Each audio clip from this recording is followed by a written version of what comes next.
Welcome back to Everyday Economics, a podcast that helps you learn about the economic world happening around you every day. I'm your host, Chris Krug, president of 501c3 nonprofit Franklin News Foundation.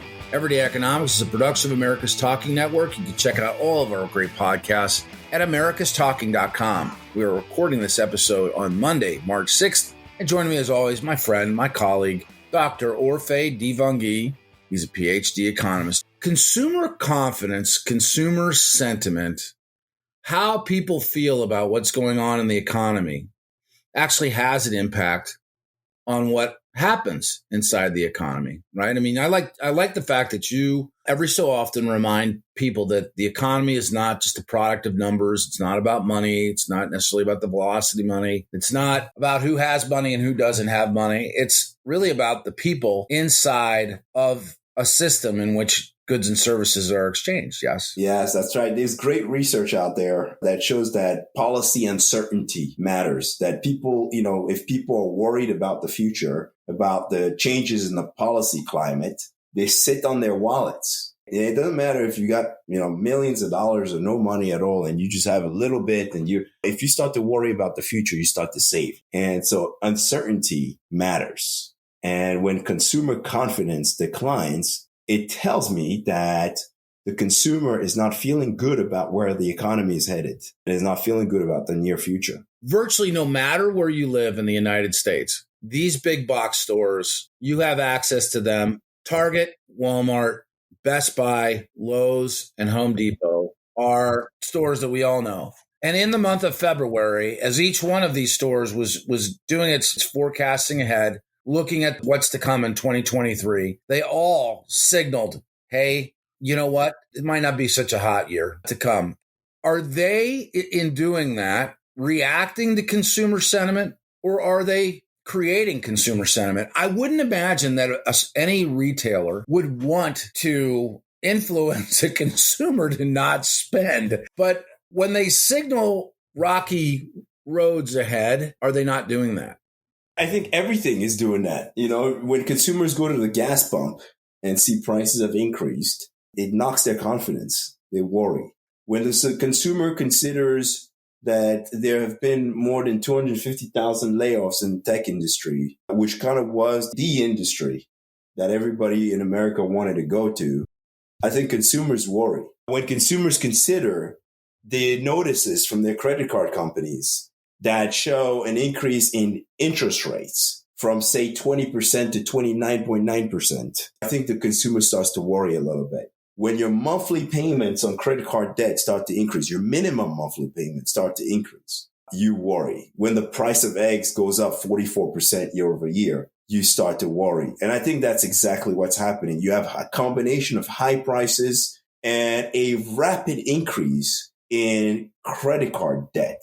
And by the way, it's interest rates across the board, right? It's from credit card debt to mortgages. Higher borrowing costs are absolutely affecting everyone. When consumers put that together, I think they're shaken. And what that tells me is that perhaps the spending we saw in January, the increase in spending we saw in January, is just due to a labor market that's still somewhat supportive, but it might be the consumer's last hurrah.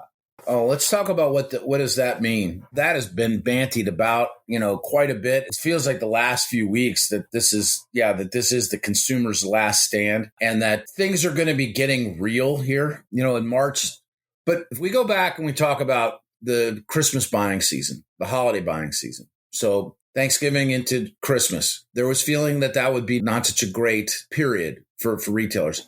Frankly, it wasn't as bad as many had feared. January was supposed to be absolutely brutal. That was the thinking. Maybe it wasn't so bad.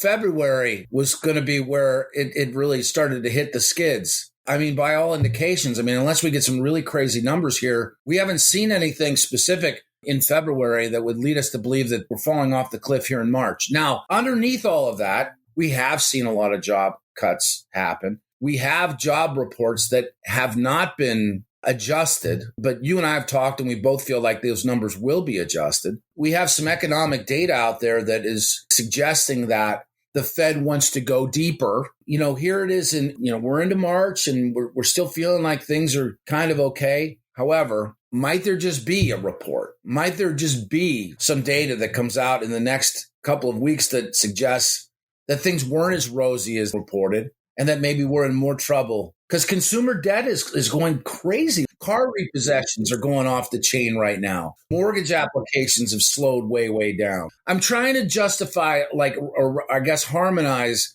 what we're seeing from the big picture data, from the anecdotal stuff that in its pieces maybe suggests that it hasn't been this good all along. I don't know. Let me tell you something. What goes up must come down. And we've seen this dance before. Before every recession, you have this last moment where you see the economy heating up. And it's exactly what the Fed was trying to prevent, I think, and could still maybe prevent it. But basically, when you see the January numbers come in, the thinking at the Fed must be, hey, we haven't done enough. And if the thinking at the Fed is we haven't done enough, they're going to come back and do more. And unfortunately, we know that there is monetary policy. There's a lagged impact of monetary policy on the economy. You know, the last few months, what we saw is a consumer that has added to credit card debt.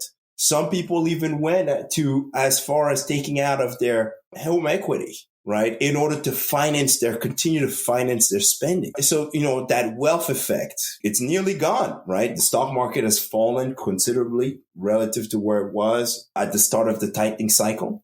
The Fed funds rate was just 0.25% only a year ago. When we say, hey, the Fed has tightened already a lot, you know, it has tightened. It has tightened a lot.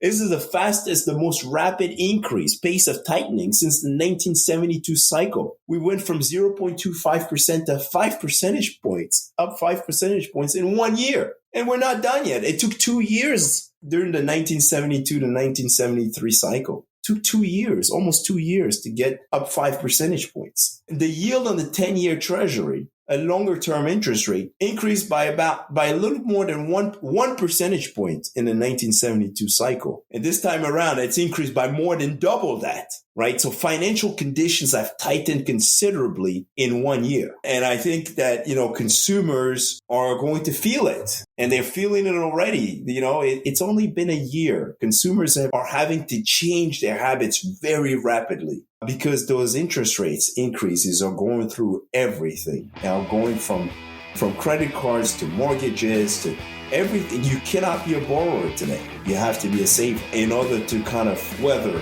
what's coming ahead. I appreciate your thoughts for Orphe Divounguy. This has been Chris Krug. Subscribe to Everyday Economics and dozens of other quality podcasts at americastalking.com.